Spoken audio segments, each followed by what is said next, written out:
Welcome to exam सहपाठी।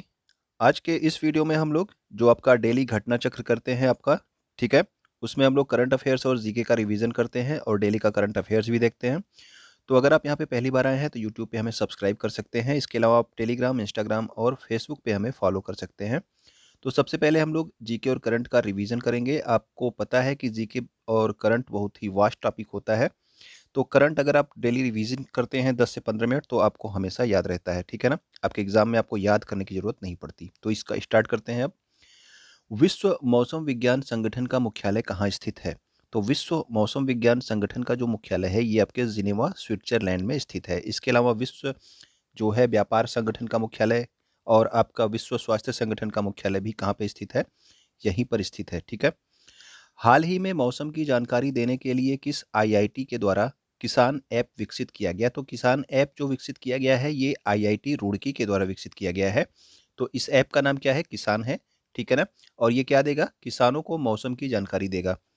सूरज कुंड मेले का आयोजन प्रतिवर्ष कहाँ पर किया जाता है? तो सूरज कुंड मेला आप सबको पता है कि ये लगता है आपके फरीदाबाद हरियाणा में। लेकिन इससे संबंधित जो आपका करंट अफेयर्स है वो ये है कि इस वर्ष जो आपका सूरज कुंड मेला है उसका पार्टनर देश किसको बनाया गया है? तो सूरज कुंड मेले के लिए जो पार्टनर देश बनाया गया है वो बनाया गया है आपका उज्बेकिस्तान को। और सूरज कुंड मेले के इस वर्ष के लिए थीम राज्य किसको बनाया गया है? तो थीम राज्य बनाया गया है जम्मू और कश्मीर राज्य को। ओके। आसिन चक्रवात का नामकरण किसने किया? तो आसिन चक्रवात जो है अंडमान की अंडमान और निकोबार द्वीप समूह में आने वाला है, ठीक है ना? इसका जो नामकरण किया गया है ये किया गया है श्रीलंका के द्वारा, ठीक है। समानता की प्रतिमा हिंदी में लिखा होता है समानता की प्रतिमा, इंग्लिश में इसको आप लोग जानते हैं स्टैचू ऑफ इक्वेलिटी, ठीक है। इसकी स्थापना कहाँ पर की गई है अभी हाल ही में? तो फरवरी माह में इसकी स्थापना की गई थी आपके। इसका उद्घाटन किया गया था हैदराबाद में, ठीक है ना।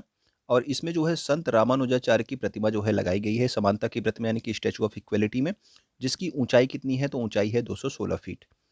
किस ऑपरेशन के द्वारा 1948 में हैदराबाद को भारत का हिस्सा बनाया गया? तो हैदराबाद पहले पाकिस्तान का हिस्सा था। जब 1947 में आपका साइन करना था किसको किस देश में जाना है, तो फिर 1948 में सरदार वल्लभ भाई पटेल के द्वारा जो है भारतीय सेना की सहायता से ऑपरेशन पोलो चलाया गया और हैदराबाद को भारत का हिस्सा बनाया गया।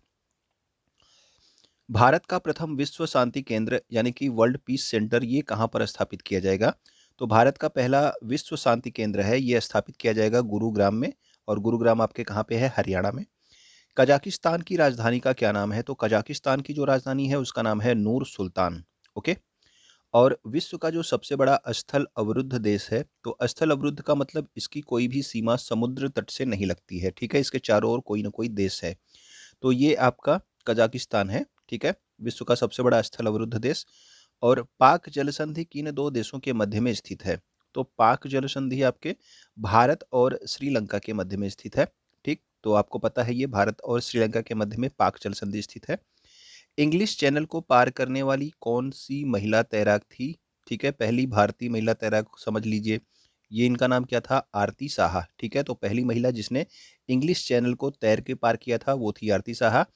इंग्लिश चैनल किसको किसको किसके किसके मध्य में स्थित है? अगर आपको पता हो तो आप कमेंट करके बताना कि इंग्लिश चैनल किस किस देश के मध्य में स्थित है। माउंट एवरेस्ट को फतह करने वाली पहली दिव्यांग महिला पर्वतारोही कौन है? तो माउंट एवरेस्ट को फतह करने वाली पहली जो दिव्यांग महिला यहाँ पे पूछा जा रहा है, तो दिव्यांग महिला थी अरुणिमा सिन्हा, ठीक है ना, अरुणिमा सिन्हा। और अगर आपसे पूछ लिया जाए कि एडमंड हिलेरी ने, ठीक है, एडमंड हिलेरी ने किस वर्ष जो है माउंट एवरेस्ट को फतह किया था, यानी कि आपको वर्ष बताना है किस वर्ष जो है इन्होंने फतह किया था, ठीक है। तो आप लोग कमेंट करके बताइएगा। हाल ही में किस देश में खाद्य आपातकाल घोषित किया गया था? तो खाद्य आपातकाल अभी हाल ही में ये आपका श्रीलंका में घोषित किया गया था खाद्य आपातकाल। उत्तराखंड के वर्तमान में राज्यपाल कौन है? तो उत्तराखंड के जो वर्तमान में राज्यपाल हैं उनका नाम है जनरल गुरमीत सिंह, ठीक है। लेफ्टिनेंट जनरल गुरमीत सिंह वर्तमान में उत्तराखंड के राज्यपाल हैं। उत्तराखंड राज्य की स्थापना हुई थी 9 नवंबर सन 2000 में और ये उत्तर प्रदेश से अलग होकर के बना था, ठीक है, 9 नवंबर सन 2000 को। उत्तराखंड राज्य की ग्रीष्मकालीन राजधानी का क्या नाम है? तो उत्तराखंड की जो राजधानी है वो तो है आपकी कौन सी? देहरादून, ठीक है, देहरादून। लेकिन यहाँ पे जो ग्रीष्मकालीन राजधानी है, दो दो राजधानियाँ हैं। ये आपकी शीतकालीन राजधानी देहरादून हो गई और ग्रीष्मकालीन राजधानी कौन हो गई? तो वो हो गई आपकी गैरसेंण, ठीक है, तो ये दोनों आप नाम याद रखिएगा। उत्तराखंड राज्य का जो उच्च न्यायालय है ये कहाँ पर स्थित है? तो उत्तराखंड राज्य का जो उच्च न्यायालय है वो आपके नैनीताल में स्थित है। ठीक है। कस्तूरी मृग किस राज्य का राजकीय पशु है? तो कस्तूरी मृग का नाम आप लोगों ने हमेशा सुना होगा, तो ये उत्तराखंड राज्य का राजकीय पशु है। ओके। उत्तर प्रदेश का राजकीय पशु क्या है? अगर आपको पता हो तो आप कमेंट करके बताना। ओके। उत्तराखंड राज्य के प्रथम मुख्यमंत्री कौन थे? तो उत्तराखंड राज्य में जो पहली बार जब आपका सन 2000 में ये उत्तराखंड राज्य बना तो उस समय पहले मुख्यमंत्री बनाए गए थे नित्यानंद स्वामी। हाल ही में केदारनाथ धाम में किसकी मूर्ति स्थापित की गई है? तो केदारनाथ धाम में जो है आदि शंकराचार्य की मूर्ति स्थापित की गई है। ठीक है ना। हैदराबाद में अभी स्टैचू ऑफ इक्वेलिटी में कौन था, किसकी मूर्ति स्थापित की गई थी? अभी आपको कुछ देर पहले बताया गया, आप कमेंट करके बताएंगे स्टैचू ऑफ इक्वेलिटी में किसकी मूर्ति स्थापित की गई है। ठीक है। केदारनाथ धाम में आदि शंकराचार्य की मूर्ति स्थापित की गई। फूलों की घाटी कहाँ पर स्थित है? तो फूलों की घाटी ये आपके उत्तराखंड राज्य में स्थित है। ठीक है। फूलों की घाटी उत्तराखंड राज्य में स्थित है। और जिम कॉर्बेट नेशनल पार्क का नया नाम क्या है? तो जिम कॉर्बेट नेशनल पार्क का जो नया नाम है वो रखा गया है रामगंगा नेशनल पार्क। ठीक है, यानी कि रामगंगा राष्ट्रीय उद्यान। इंडियन फॉरेस्ट सर्वे रिपोर्ट कहाँ से जारी की जाती है? तो इंडियन फॉरेस्ट सर्वे रिपोर्ट जो है प्रत्येक 2 वर्ष में एक बार जारी की जाती है। ये भी आपसे पूछा जाता है कि कितने वर्षों में आपका इंडियन फॉरेस्ट सर्वे रिपोर्ट यानी कि भारतीय वन सर्वेक्षण रिपोर्ट जारी की जाती है? तो प्रत्येक 2 वर्ष में जारी की जाती है। और ये किस वर्ष से शुरू की गई? तो 1987 से इसको जारी किया जाना शुरू किया गया। तो ये वाला क्वेश्चन आपसे पूछा जाता है कि कहाँ से जारी किया जाता है? देहरादून से। और कितने वर्षों के अंतराल पे जारी होता है? 2 वर्ष के अंतराल पे। चार धाम परियोजना के लिए उत्तराखंड में किस सुरंग का निर्माण किया गया है? तो याद रखना आप लोग, चंबा सुरंग आपसे पूछा जा सकता है कि चंबा सुरंग किस राज्य में स्थित है? तो ये उत्तराखंड राज्य में स्थित है। ठीक है। चार धाम परियोजना को जोड़ने के लिए इस सुरंग का निर्माण किया गया है। नाबार्ड नाबार्ड आपका जो है कृषि बैंक होता है। इसके द्वारा पर्यावरण अनुकूल कृषि करने के लिए कौन सा कार्यक्रम प्रारंभ किया गया? तो नाबार्ड ने पर्यावरण अनुकूल कृषि करने के लिए जीवा कार्यक्रम चलाया था। ये आपको कई बार बताया जा चुका है। ठीक है, इसी रिवीजन वाली सीरीज में। तो आप लोग याद रखना जीवा कार्यक्रम किसने चलाया है? तो नाबार्ड के द्वारा चलाया गया है। भारत ने कब तक ऊर्जा स्वतंत्र देश बनने का लक्ष्य रखा है? तो ऊर्जा स्वतंत्र देश भारत कब तक बन जाएगा? 2047 तक। इसके अलावा एक क्वेश्चन और है कि भारत ने कब तक कार्बन न्यूट्रल देश बनने का लक्ष्य रखा है? ठीक है, यानी कि शून्य कार्बन उत्सर्जन वाला देश कब तक बन जाएगा भारत? तो 2070 तक। तो ये दोनों आप लोग अंतर याद रखना कि जब ऊर्जा स्वतंत्र देश की बात होगी तब 2047 है, और कार्बन न्यूट्रल देश कब तक बनेगा? तो वो 2070 तक है। ठीक है, इन्होंने भारत ने लक्ष्य रखा है अपना। थय्यम नृत्य का संबंध किस राज्य से है? तो थय्यम नृत्य का संबंध आपके केरल राज्य से है। ठीक है, तो केरल राज्य से थय्यम नृत्य का संबंध है। आपको अगर पता हो कि केरल राज्य के जो है शास्त्रीय नृत्य कौन कौन से हैं, तो 2 शास्त्रीय नृत्य आपके केरल राज्य में है। दोनों आप लोग कमेंट करके बताइएगा। ओके। जल में मरकरी यानी कि Hg होता है, आपका पारा होता है। ठीक है, इसकी अधिकता से कौन सा रोग होता है? तो जल में जब मरकरी की अधिकता हो जाती है तब होता है आपका मिनी माता रोग। ठीक है, मिनी माता रोग। विश्व की सबसे बड़ी झील कौन सी है? तो अगर केवल आपसे केवल सबसे बड़ी झील पूछी जाएगी तो ये होगी आपकी कैस्पियन सागर। और विश्व की सबसे बड़ी मीठे पानी की झील अगर आपसे पूछ लिया जाए तो वो होगी आपकी सुपीरियर झील। ओके। विश्व की सर्वाधिक लवणता वाली झील यानी कि सैलाइन झील की बात हो रही है, तो ये आपका कौन हो जाएगा? ये वान झील है। और वान झील कहाँ पे है? तो ये है तुर्की में। ठीक है, तुर्की में। विश्व की सबसे गहरी झील की बात होगी तो गहरी झील में आपका कौन सा झील आ जाएगा? बैकाल झील। विश्व की सर्वाधिक ऊंचाई पर स्थित नौगम्य झील, नौगम्य का मतलब आप जहाँ पे नाव चला सकते हैं, जो कि सर्वाधिक ऊंचाई पर स्थित झील है, वो कौन सी झील है? तो वो है आपकी टिटिकाका झील। वर्ल्ड हैप्पीनेस रिपोर्ट 2022 अभी हाल ही में जारी की गई थी। ठीक है, तो 2022 के लिए जो वर्ल्ड हैप्पीनेस रिपोर्ट जारी की गई इसमें भारत की रैंक क्या है? तो इसमें भारत की रैंक है 136। ओके, तो 136 रैंक है। वर्ल्ड हैप्पीनेस रिपोर्ट 2022 की बात हो रही है, यानी कि विश्व खुशहाली सूचकांक की। भारत में सर्वाधिक हथियार आयातक और निर्यातक देश विश्व में, ठीक है, भारत में नहीं, सॉरी, विश्व में सर्वाधिक हथियार आयातक और निर्यातक देश कौन से हैं? तो भारत जो है ये सबसे ज़्यादा हथियारों का आयात करता है। ठीक है, यानी कि सबसे ज़्यादा हथियार मंगाता है। और भारत सबसे ज़्यादा हथियार किस देश से मंगवाता है? तो ये रूस से मंगवाता है। ठीक है ना। तो रूस से जो है सबसे ज़्यादा हथियार भारत मंगवाता है अपने यहाँ। और सबसे ज़्यादा हथियार जो है दूसरे देशों में कौन भेजता है, तो वो पहले नंबर पे है अमेरिका। ठीक है, तो अमेरिका जो है सबसे ज़्यादा हथियार जो है दूसरे देशों में भेजता है। सतत विकास लक्ष्य सूचकांक 2021 के अनुसार भारत में कौन सा राज्य पहले स्थान पर है? तो सतत विकास लक्ष्य सूचकांक यानी कि जो आपका एसटीजी इंडेक्स जारी किया गया 2021, उसके अनुसार भारत की रैंक तो आपकी है 120। ठीक है, भारत की वैश्विक रैंक कितनी है? 120। और भारत के अंदर जो राज्य हैं उनमें नंबर 1 पे कौन रहा? तो उनमें नंबर 1 रहा आपका केरल राज्य। ओके। बौद्धिक संपदा सूचकांक यानी कि इंटेलेक्चुअल प्रॉपर्टी इंडेक्स 2022 अभी हाल ही में जारी की गई थी। इसमें भारत की रैंक क्या थी? तो इसमें भारत की रैंक है आपकी 43। ठीक है, तो आपका इंटेलेक्चुअल प्रॉपर्टी इंडेक्स यानी कि बौद्धिक संपदा सूचकांक, भारत की रैंक 43।